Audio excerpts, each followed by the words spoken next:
Hey everyone, Mark Meckler here. Welcome to the Sunday Night BattleCry. And I'm sorry I can't be with you personally, but I'm going to be with you on tape. Recently, I was in North Dakota. For me, pretty exciting. That's my 50th state. I didn't get a ticker tape parade or anything, maybe because, I don't know, it's too small for ticker tape parades. But I was excited to be there. And we did an event in a local restaurant there in Bismarck. I had a chance to say some words to the folks who were in attendance, legislators and grassroots people, some people who were unfamiliar with Convention of States, even some folks who were skeptical about it. And so what we're going to do tonight is we're going to play that tape for you. I think these are as important as when I do a live battle cry because you guys don't get to be out in the field with me. And sometimes I think what happens out there, it's spontaneous and it's just magical. It's some of the best stuff we do. Certainly some of the best stuff I do to be out there in the field with the grassroots. So once in a while, it's great for you guys to get plugged into that and see what happens when I'm out in the field. Sit back, enjoy. Welcome to North Dakota.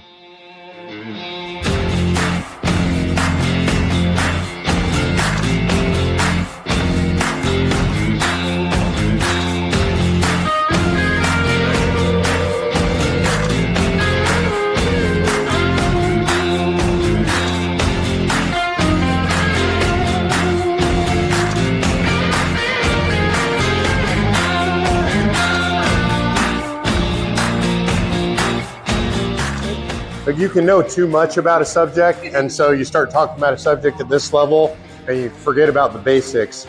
Every time you see somebody go to the Super Bowl or go to a World Series and they interview the coach, one of the things that the coach will always talk about is we're going back to the basics, right? I mean, literally, it's football, it's blocking and tackling, and they're just going back to make sure they got the basic foundation. So I'll run through the basic foundation. I'm going to start with why call a Convention of States in the first place, and how did this end up being a tool that we had. So in 1787, those guys are in convention in Philadelphia. You guys know the story. It's a steamy summer, and they're locked there in the hall, and they literally board up the windows so that nobody can look in and bother them and spy on them and find out what they're doing. They were there for 3 months, roughly. And at the very end, a couple of days before the end of convention, September 15th, 1787, Colonel George Mason stood up to address the men assembled. Now, Mason was an incredibly well-respected guy. He's a mentor to Adams and Washington. So imagine how bright this guy was. Washington called him the smartest man of the American Revolution. And so he stands up, and remember, he had brought the Virginia Plan with him, one of the people who brought the Virginia Plan, which becomes the basis for the Constitution. So it's a guy of stature in convention. He spoke the third most of anybody at convention. So I also think that when he stood up and the convention's almost over and Mason stands there, probably like, oh no, not again. You know, what's Colonel Mason going to say now? And he points out that they have a problem with the draft of the Constitution. They've given the power to Congress to propose amendments, but they did not give the same power at this point to the people acting through the states. And he asks what I think is a question that should resonate with us today. He said, are we so naive that we believe that a government that becomes a tyranny would ever propose amendments to restrain its own tyranny?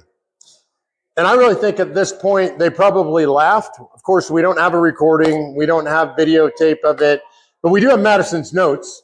Madison's notes at this point have two Latin abbreviations. It says nin com. And then what that means is no comment or no debate. They debated everything. They talked about everything extensively. They actually over-talked everything, seems like. But on this measure, there's no debate. And in fact, there's a vote that's taken, and it's unanimous to include the second clause of Article 5 in the Constitution. The clause that allows the states to gather in convention whenever 2/3 of states say they want to do that for a particular purpose, to gather in convention and to propose amendments, not to amend the Constitution, but to suggest amendments to the Constitution. It's unanimously adopted. It's literally the only thing I'm aware of in the Constitution that is put in there without debate and unanimously adopted. So I think they were looking forward to the future, and they were telling us they understood human nature, they understood government, they knew their history, and they knew that at some point the federal government would become unresponsive to the people. Does that sound familiar? Yeah, 85% of the American people have said they want term limits for over 30 years, no term limits. 80% plus of the American people say they want some form of balanced budget amendment. There's no form of balanced budget amendment. And they defeat these things regularly. Anytime somebody suggests it in Congress, they'll laugh and they'll knock it down. And there was actually a vote that came in the 1980s that got very close to proposing a balanced budget amendment. There's actually film of this online. You can watch them applaud as they defeat this in Congress, and they refuse to propose it out of Congress. The things that we all believe that we want to make the federal government smaller, to make it more responsive, to return the power to the states, to impose term limits, to force them to live within their means, they will never do those things. I don't mean it's hard to get them to do those things. I don't mean that if we elect the right people, they'll do those things. They never have, and they never will. And it's not because they're particularly evil people. There are some of those in DC. It's because they're people. And people don't voluntarily, generally give away their own power. People don't generally limit themselves. And we're asking Congress to do something that is against human nature, basically. We'll see occasionally an individual, George Washington, the indispensable man, says he doesn't want to be king. Very few people have that form of self-control or self-awareness. So Congress is never going to do this stuff. Luckily, the framers had the foresight to give us the power to do this. So let's talk about how it works. What the Constitution actually says is when 2/3 of states apply to Congress for a convention of states, then Congress shall name the time, place, and the mode of ratification. So 2/3 of states today, that's 34 states. So far, 20 of the necessary 34 states have actually proposed this. I am hoping and praying that sometime in the next couple weeks to couple months, North Carolina will become state number 21. We've passed the House there repeatedly. We're very close in the Senate right now. Like I heard today, very close, closer than you know. We are on the verge of passing North Carolina. That'd be state number 21. Ohio, I think, becomes number 22. We're pretty close in Ohio right now. I think we have the votes. It's just a matter of getting this scheduled in Ohio. Ohio is very difficult. It's a big legislature, year-round legislature. They're always harder to deal with, in my opinion. I prefer the part-time legislatures, citizen legislatures. That'll be state number 22. And then that puts us within striking distance. We're at 12 to go at that point.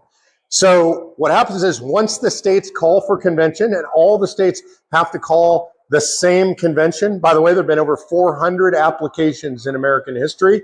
Never had a convention. Why have we never had a convention? We've never had 2/3 that match. They have to aggregate. They have to match. All the states agree with this. The courts have always agreed with this. So we don't have 2/3 of states that have matched. So that's why we have not yet had a convention. When you get 2/3 of states, Congress names the time and place. I get this question all the time. Well, what if Congress doesn't call it? What if Congress just decides they don't want to do it?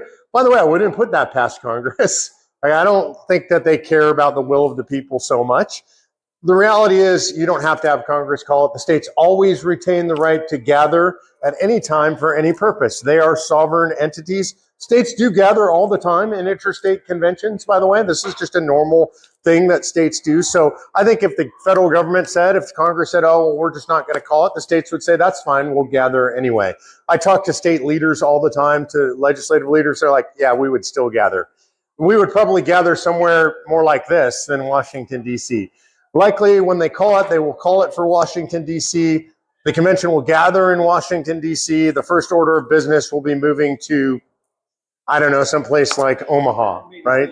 Somewhere, probably not Philly because of blue state, but probably somewhere in the middle of the country, right? Oklahoma City, Tulsa, someplace like that. They will gather. When they gather, they are a legislative body of sorts at that time. That's what a convention is. They'll gather. They'll elect their own leadership in that convention. Some people are afraid of this. I'm not afraid of this. It will take 34 states that all agree what the limitations are on convention, and those will be the states that elect the leadership. So the leadership will already agree in advance on the limitations that the states have imposed on the convention, and then they will debate a set of rules for convention. I'm pretty sure what the rules will be. I can't guarantee it. 70% of states use Mason's rules to operate their legislatures. That's what most of these legislators are familiar with. It's kind of like Robert's Rules of Order, if you're familiar with those, just a different version of that. They'll likely operate on those. We have a rule set that we've actually drafted that contains some specialty rules for convention as opposed to a legislature. They'll likely consider those as well, and they'll draft a rule set. Again, remember, who will be in charge of this at this point? The 2/3 or more, 34 states that have called the convention. And so they will elect their officers, they will choose their rules, and they will go to debate. And the way that they will debate is likely how a legislature works. We estimate about 90% of those who attend the convention will either be sitting legislators or retired legislators. We know this because there have been 41 conventions, interstate conventions in American history. It's almost always about 90% legislators at those conventions. It makes sense. The legislators are going to choose who goes to convention. They're likely to choose people they trust that know the legislative process. So I expect those numbers will hold about true. They'll have people that they trust that are not necessarily legislators, so maybe some judges, some people in the community, business leaders that are really trusted, but mostly it'll be legislators. They'll break into committees, probably subcommittees. I would imagine that they'll break into 3 main committees, one for each portion of what Convention of States is about. If you're not familiar with the resolution calls for debate on 3 things. Fiscal restraints on the federal government is one. That would mean things like a balanced budget amendment, or a tax cap, or a spending cap. It actually could mean imposing generally accepted accounting principles on the federal government. Anything that has to do with restraining the federal government fiscally is in that plank. So they'll have a committee for that. And they'll probably have subcommittees that talk about each of those potential kinds of amendments. The second thing they'll be debating is term limits. And not just term limits for Congress. And I think this is really important. I'm not a fan of term limits for just Congress. If you term limit Congress only and you don't term limit staffers and bureaucrats, then you make the deep state more powerful. And I think that's very dangerous. Deep state's already too powerful, as we know. If you rotate those people through, I actually call this one the Fauci Amendment. I never want to see another Fauci in office, right? That guy was there for over 40 years. I think he served 5 administrations. He had way too much power. During COVID, he was the most powerful man at the federal government. He was unelected and unaccountable and now pardoned, unfortunately. I hope to see that reversed, and I hope to see him in jail at some point for his crimes against humanity. So that would be term limits. And then the last thing is anything that would limit the scope, power, and jurisdiction of the federal government. This one doesn't sound as sexy as a balanced budget or term limits. I think it's the most important one. The framers designed the Constitution with 17 enumerated powers for the federal government. Most people don't realize this. It literally says, here's the 17 things that you can do. And what the framers told us about this, and what we learned during the ratification debates as well, was they said those things, and no, it was enumerated. And the power left to the people in the states was supposed to be unlimited and unenumerated. And unfortunately, we've reversed that power pyramid, right? The federal government has most of the power in this country. It was supposed to be 17. I think it's 17,000, 17 million. I don't know how many powers they have now. It seems like they have power over virtually everything in our lives and everything that goes on in the states. And by the way, this refers to blue states and red states. It doesn't matter the state I go to. The legislators in that state, Democrat and Republican, California or here, will tell me we could do so much better if the federal government would just get out of our business. Now, I think California would probably be worse off, but that's just my opinion. But y'all would be a lot better off here. And this is true for all the states I know of around the country. And so limiting the powers of the federal government, and I'll give you some specific examples. Nowhere in the Constitution does it say that the federal government has the power to be involved in education. Doesn't say it. You can't point it out to me. By the way, Thomas Jefferson, he was a huge proponent of public education. He said, if we don't have an educated populace, we're going to lose our form of government. He was asked by one of his friends, William Henry Lee, in a letter, why don't you get some federal money for the University of Virginia? He was founding this university. And Jefferson responded, well, because that would be unconstitutional, because there's no power of the federal government to be involved in education. I've read the Constitution a few times. There's no education amendment in there. This is a power that was invented by the federal courts, ultimately approved by the Supreme Court under the Commerce Clause. Most of these agencies that you can point to, be it the EPA or Health and Human Services or HUD or the DEA, USDA, you name it, none of those are authorized in the original Constitution. Those are all inventions of Congress or president that were then approved by the federal courts. And so if we sitting around this table all think that the federal government is too big, by the way, is there anybody in here that doesn't think that the federal government is too big? Okay, that's good. Yeah. All right, time for you to leave. I was appointing your dad as the bouncer, so you guys could work that out. Look, we all agree that the federal government is too big and does too much. And by the way, the vast majority of Americans across party lines agree with this. And so we have a choice. We can go to Washington, D.C., and we can get on a knee and we can beg the kings and the princes and the princesses and what, will you please give us some of your power back and get rid of this stuff? Are they going to do that? Are you ever aware of anywhere in history, literally, where somebody who had accumulated too much power, a government or a person said, you know what, I have too much power, we have too much power, let's just give it back to the people? This has never happened. By the way, this is super interesting. There aren't even stories about that. There are not fables where the king says, I have too much power, I'm going to give the power back, because it's not human nature. And so if we expect the kings and queens and princes and princesses in Washington, D.C. to give us our power back, if we don't take it, then we're foolish. I also hear from people something very regularly. Well, look, we have elections. This is what elections are for, right? We should elect good people to Washington, D.C., and then they'll give us our power back. How's that been working for us? Look, I was involved in the Tea Party movement. In 2010, we flipped 62 seats in the House of Representatives from Democrat to Republican. 62 seats, largest flip since 1938. You know what changed in Washington, D.C.?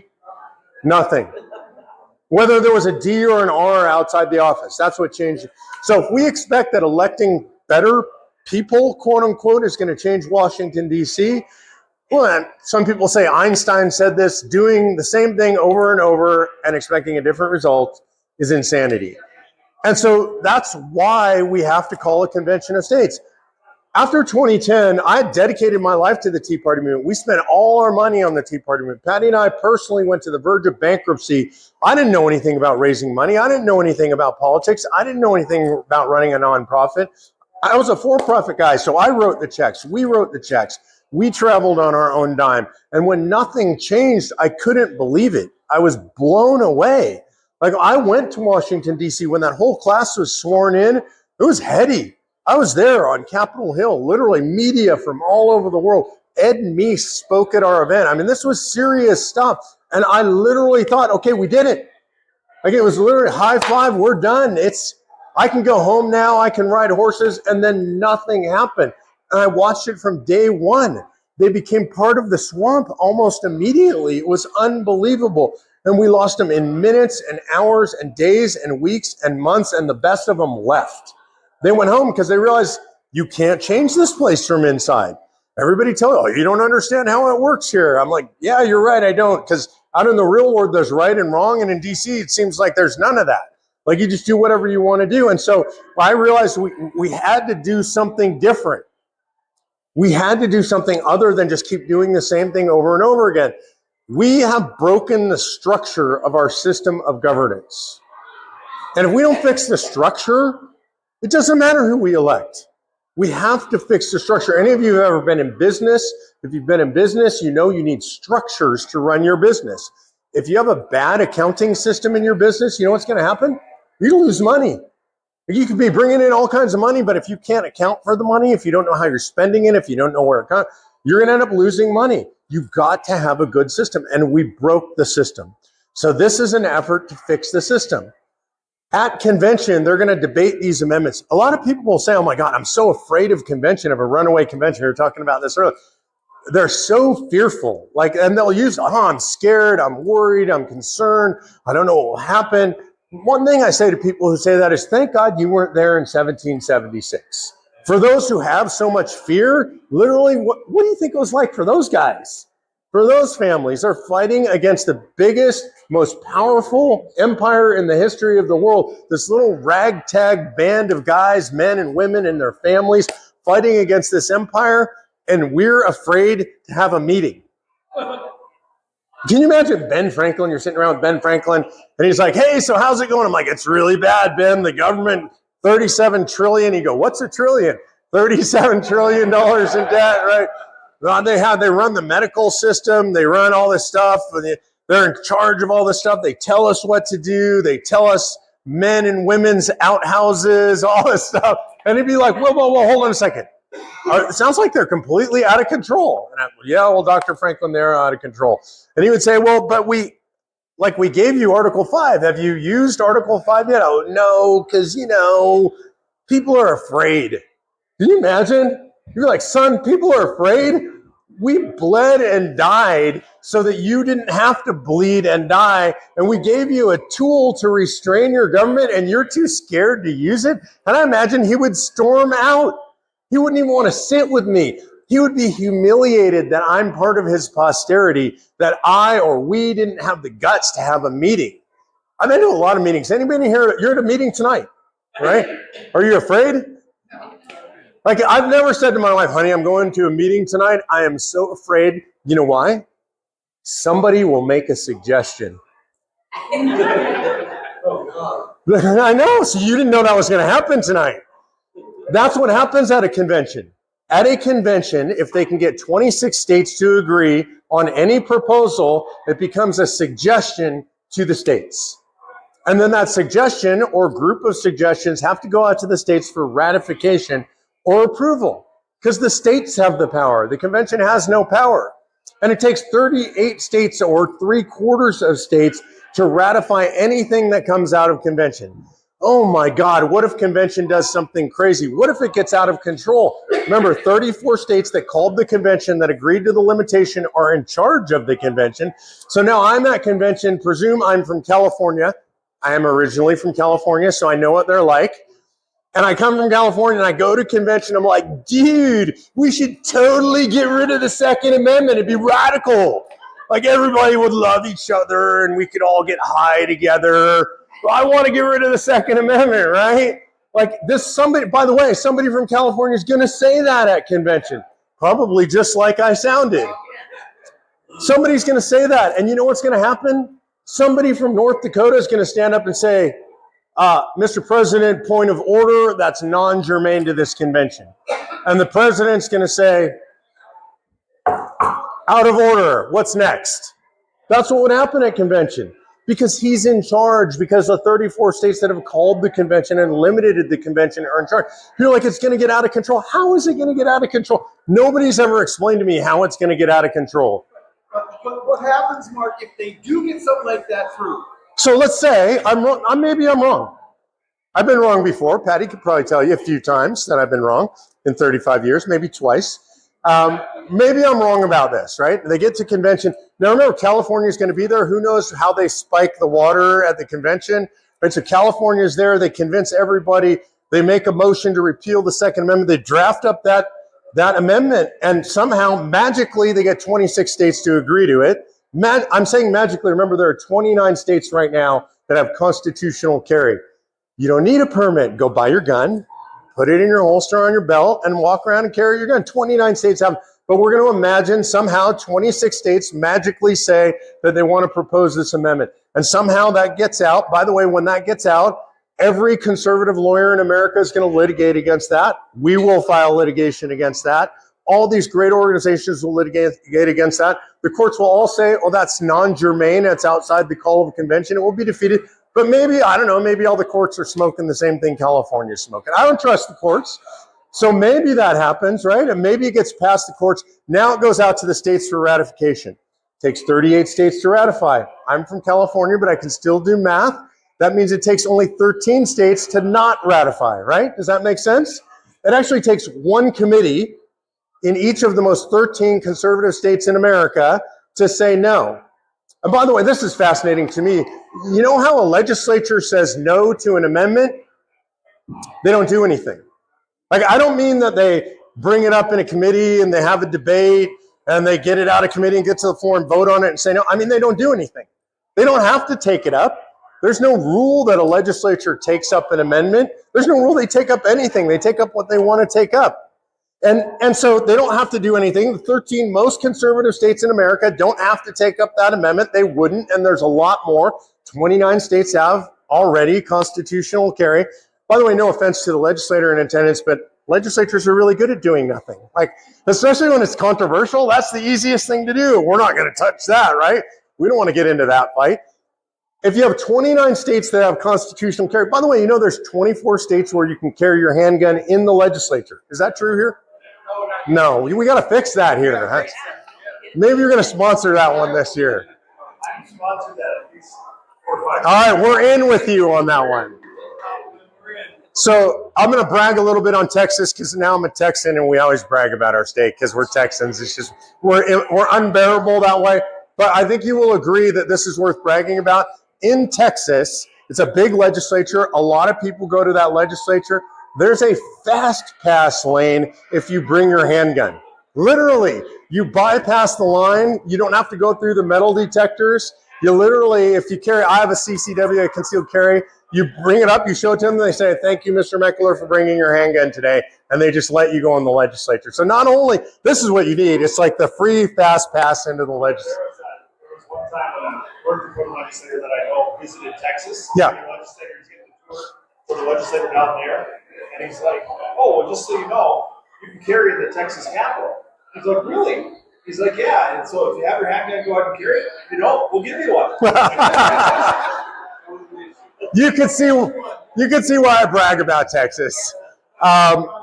So think about this: 29 states have constitutional carry. 24 states let you carry your handgun in the legislature. 14 states let you bring a long gun, like say your AR, throw around in the chamber, sling it across your back, sit in the gallery, and watch the proceedings. I'm not suggesting that. Just for clarity, I'm on tape.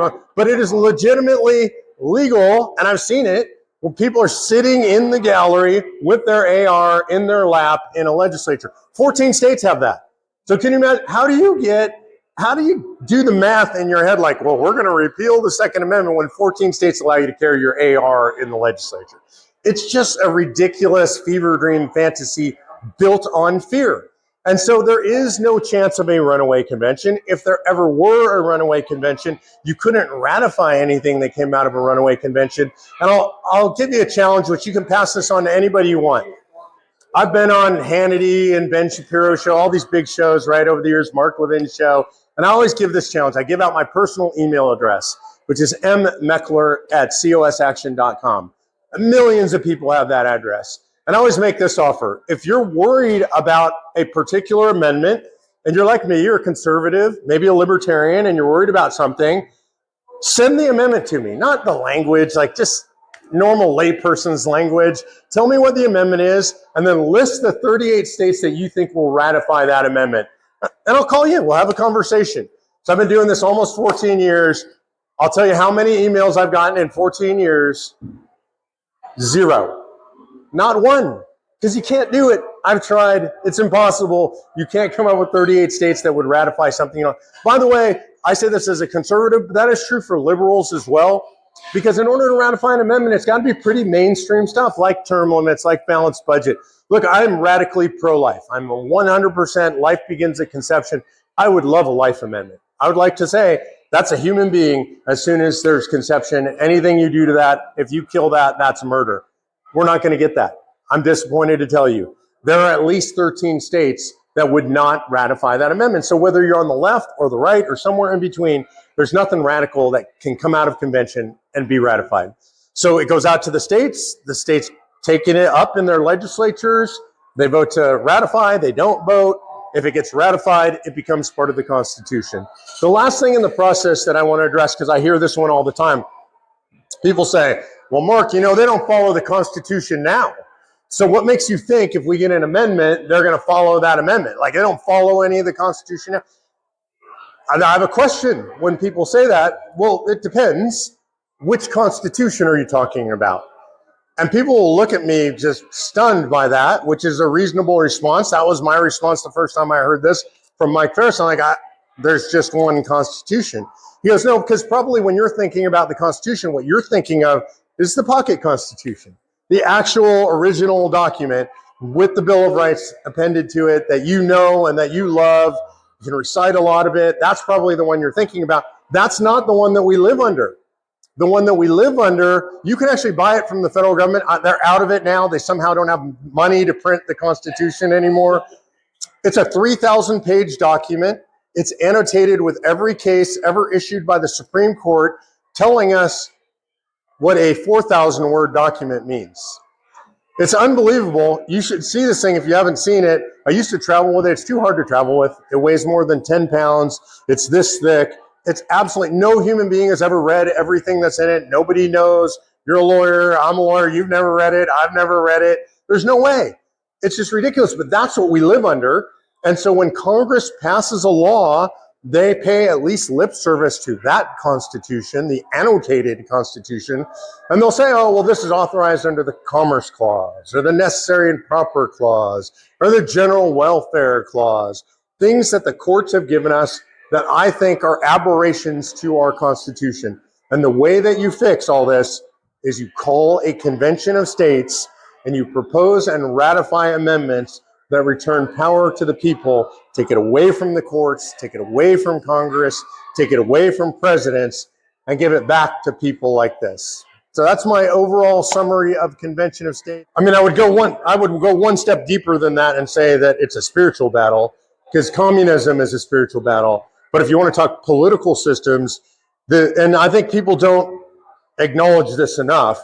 I mean, even what we're seeing with Islamism, there's a crossover with communism, and there always has been. But yeah, and there always has been.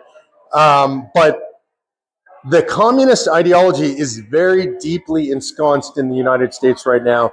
It goes way back. It goes all the way back to Alexander Gramsci. A lot of people came out of the Frankfurt School and came to the U.S. in the 1900s and brought all this ideology. So I think it is rooted deeply in the American system now. So the money that's being stolen, the kids hating America when they come out of college, it's all communism. I mean, certainly, did you guys hear this? Can you hear this?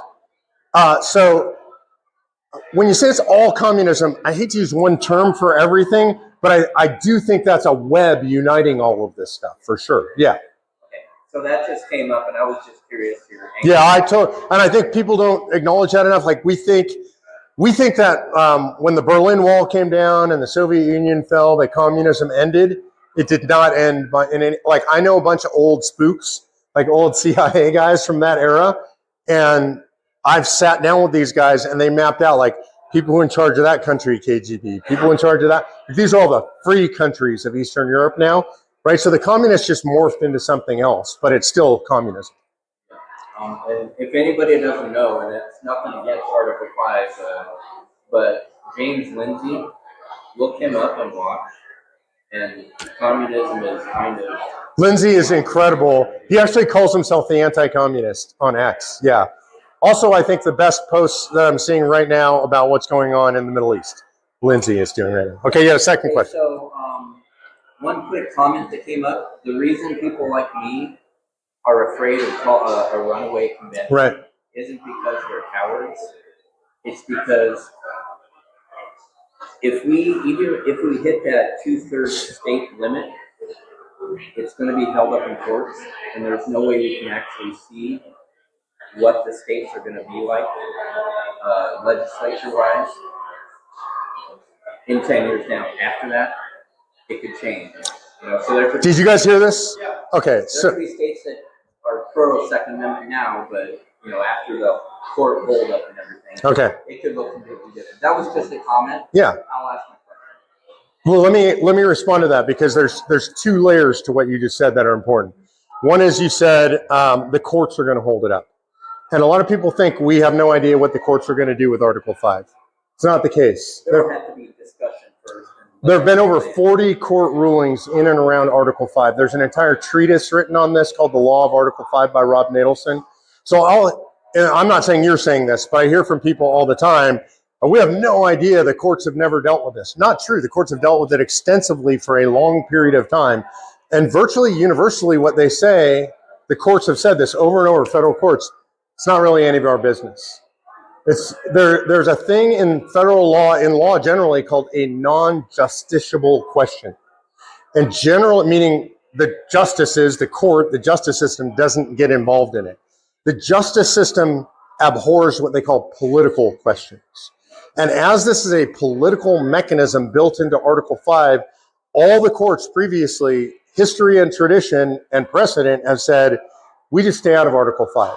The only thing that the courts have done consistently where they're engaged in Article 5 is they've said, if there are rules that are set you have to follow those rules. There was a really seminal case that came out of the ERA amendment, which is seems like the amendment that will never die. It died. They keep trying to resurrect the Equal Rights Amendment. And the court said, and my co-founder Mike Ferris is the last guy to litigate an Article 5 case in America. He litigated this case. It became moot because they ran out of time. And the court just said, look, you set a 7-year limit. That was the rule. You can't change the rules midstream. So the courts literally have said, we can't get involved in changing the rules. This is a state issue according to the Constitution. So I'm pretty sure we know what the courts will do. Will there be court actions? Of course, because people, you can sue a ham sandwich is the same. You have to agree with everything. All the states have to come agree on how it's going to look. In advance. That's what I'm talking about, yeah. So, I mean, that's being done right now. All the interstate agreement. So yeah. It's like by the time it actually comes around, the states will have agreed. What are things going to look like? So the second part of that is the states will potentially change color, right? It's from Republican to Democrat. We might have a bunch of blue states in charge. Blue state and communist, same thing. So yes, every time a blue legislature takes over a red state, every time, there's no exceptions, they rescind all their Article 5 applications. Never not happened. And so you're worried about a convention controlled by blue states. That won't happen. How many times has that list first time here? I think there's been, I don't know the exact number, so I'm just going to throw out a round number, but you can look it up. And there's been at least 6 or 7 states in the last couple of years that have rescinded all their Article 5 applications when they flipped to red to blue, right? And so, and here's why. It's not that they're opposed to the idea of a convention. It's they look at our convention and understand, oh, this is limited to things we really don't like. Because they could call a convention anytime they want. If they end up being the majority of states, if they have 34 states, they could propose a convention to repeal the Second Amendment or the First Amendment or whatever they want to do. They understand, the blue states understand as well as the red states that the conventions are limited. And I can prove that also, because if they thought there could be a runaway convention and they could make it run away, which is what we hear all the time, don't you think they would support this? And instead, they literally are spending millions, now at this point, tens of millions of dollars trying to stop what we're doing. Because they don't believe in the idea of a runaway convention. They believe that we're going to restore liberty to America, and they hate that because they're communists. Okay, now you had a question. Yeah, I'll look into that. I've never heard that. Yeah. So my question is, it's more of a fear. Mm-hmm. You're sort of also fear. Yeah. Since he's the one involved in the legislation. So when that 2/3 limit is reached and the states petition Congress for an Article 5 convention, Congress calls it, the amendments are put forward. My question is about the mode of ratification. Mm-hmm. So it's either the state legislatures or conventions within the state. Yeah, state ratifying conventions. Yeah. Right. And my question for that is, I know, and it's better now than it was in 2020, let's say, but I know if, like, some other group called an Article 5 convention and it turned out to be ratified within state committees, I would want to see that case. You mean state conventions, state ratifying conventions, right? Yeah. Uh-huh. Right. Yep. I think every faction around would want to see that. Of course, yeah. And the argument in the media would be, we're opening up our Constitution to change. Don't you think the ratifying committees should be as diverse as the American people? So I guarantee that question. Oh, yeah, for sure. So, and I don't agree with them because most of those factions probably don't understand why we have the system of government that we have. Right, agreed. But it's hard to argue against that question. And I'm wondering if you guys have put any thought into, should that happen, how do you control what the ratifying committees look like? If they're not the legislature. Who's going to facilitate setting up the ratification? He's saying the most important thing. That's my question. Okay, well, who do you think? The legislatures are in charge of that. Coming to Bismarck and saying, this is how you're going to, split up and figure it out. It's going to be the legislature that's going to come in and say, okay, Congress, you want a ratification convention? We'll set one up. And they're going to set it up. So whether you have the legislature making the decision on behalf of those they represent, or whether the legislature sets up the structure for a ratification convention, you're going to have a similar outcome because they're going to make sure that people that know what they're doing and have big picture point of view are represented within that. Now, again, If they're good legislatures. Yes. Well, California will have a commie convention. Right, but the blue states will have their commie convention, Right. and the red states won't. And so, but as long as you don't haven't lost all the red states, as long as you still have 13, you can stop it. You know, You also, don't have any more fear under the ratification convention than you do under the state legislature ratification. you are the first legislator to say that I've ever heard, that understood that without being told that. Is that correct? Yeah, 100%. It's actually, so it's a little bit more radical than what you're saying, because you could say, okay, Congress, you chose ratifying convention. In North Dakota, the legislature shall sit as the ratifying convention.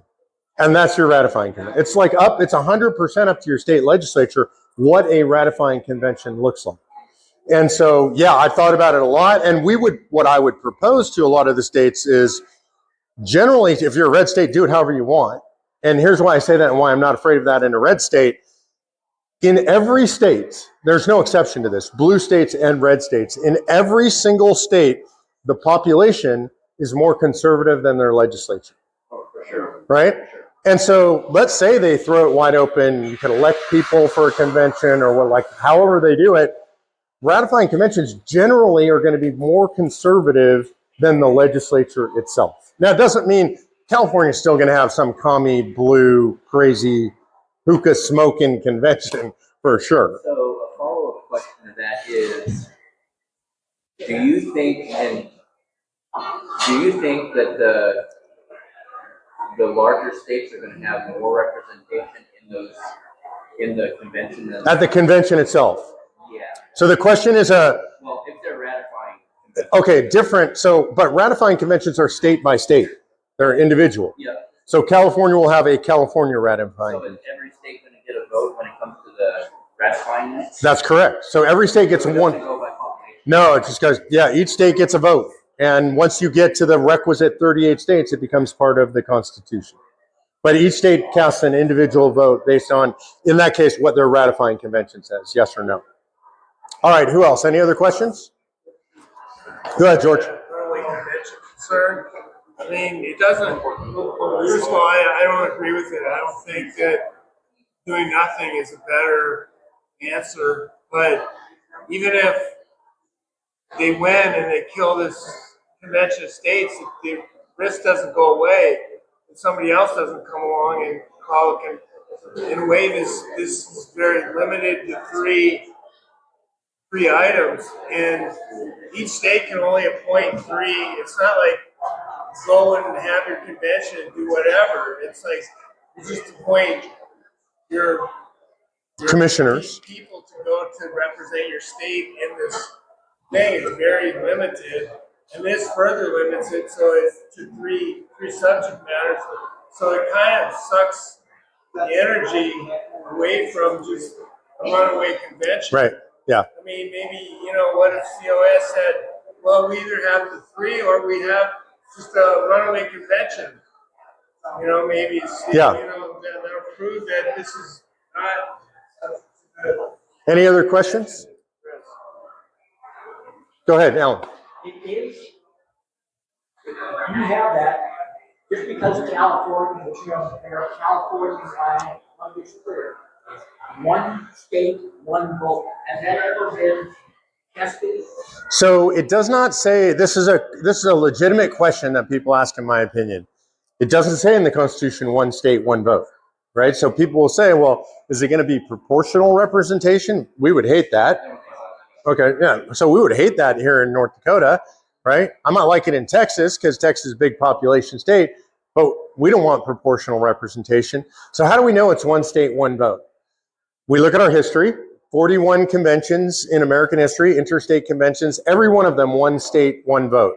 All right, that includes the 1787 convention. Has there ever been one that was not one state, one vote? There was one convention that they tried to do proportional representation, And this was prior to the Civil War. They were trying to avert the Civil War. Only a limited number of states showed up, but the suggestion was made by the large states, well, we're the bigger states. It's only fair if we have proportional representation. And so they took a vote on it because they can't really force that, right? They have to vote as the body whether they're going to do something different. And all the small states voted no, and it was defeated because no small state would ever agree to proportional representation. By the way, a lot more small states than there are big states. And so in a convention, if somebody were to say, well, I think this should all be proportional representation, somebody would stand up and say, well, first of all, we have history and precedent. It's always been one state, one vote.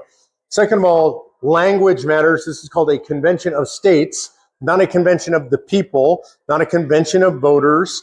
It is a convention of states. A state is a sovereign entity, which is one, right? It is an entity. It's not entities. And then finally, there would be a vote, and the small states would always win that vote. And if they didn't, which they would by numbers, they'd walk out and just deprive the convention of a quorum. So there's just no way for proportional representation to happen at it. Did you? You can't equal 3/4 of the states in terms of population. So the ratification of this law, even if you get it out of convention. Right. Yeah, that makes sense. Any other questions? If we don't have a convention of states, I mean, is it going to get any better? Look, this is the most important thing I say to people who are hardcore opponents of ours. And by the way, your questions are great. Love your questions. Thank you. I always want people to be skeptical. I was skeptical when somebody brought me this. Like, I didn't know. I was just trying to figure out how to fix the country. I always say to our opponents, okay, well, then what? I have kids. I have grandkids. I have a fear, actually. You ever see Braveheart? You know the movie Braveheart? Maybe my favorite movie of all time. William Wallace, what a great hero, right? And there's a scene in Braveheart. I actually just watch this scene every now and then because I love it so much. It's my favorite scene in any movie. I'm not a movie buff at all, but that movie, man. William Wallace is riding up and down in front of his troops. They're out to face off against the British Army. His war paint is running. He's screaming and yelling and rallying the troops on his horse. And a few of his guys start to bail out on him. I don't know if you guys have seen this movie. They're like, hey, yeah, you know, look at those guys. Like, these are like farmers, skinny dudes with pikes, right? And they're looking across at guys with shields on war horses, right?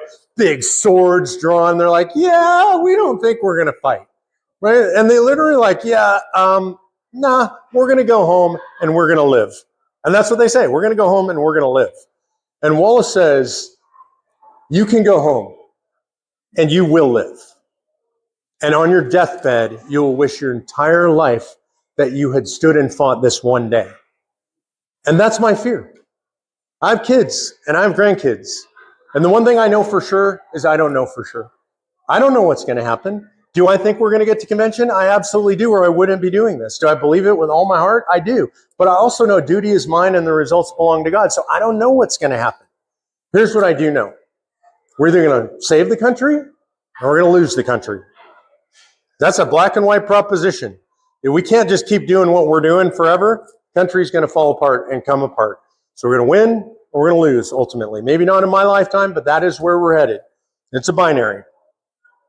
Someday, my grandkids, my great-grandkids, great-great-grandkids, they're going to say one of two things. They're going to say, Mom, Dad, what was great-great-great-grandpa doing before we lost the country? Before we became communist and became a totalitarian regime? And I want them to say, your great-great-great-grandpa, he was leading a movement to try and stop that from happening. He spent half of his life, he gave up everything. He traveled all over the country because he was not willing to leave you under a communist veil, under the darkness of communism. So he sacrificed everything he could for you guys. Or maybe we win. That's what I think is going to happen. That's my version of the story. And my ancestors, and hopefully all your ancestors, are going to look back, what were grandma and grandpa doing? Great-grandma, great-great-great-grandma and grandpa, aunt and uncle, what were they doing? And hopefully what they're going to say is, our ancestors, they were like William Wallace. They were in the fight. And they were fighting against dark, evil forces, a government that seemed too big and too out of control to handle, a world government, the elites, whatever you want to call them, the communists. And they were willing to stand and fight against all of that. And we have them to thank for saving the country. It's going to be one of those two things. By the way, I want the victory. I'll be satisfied with either. And I say that because, again, God's in control of all this. The glory belongs to God. The results are God. God knows the path and the future. And I'm willing to accept whatever he delivers, but I'm going to do my part to save the country for all of us, all of our kids and grandkids, and all of our posterity.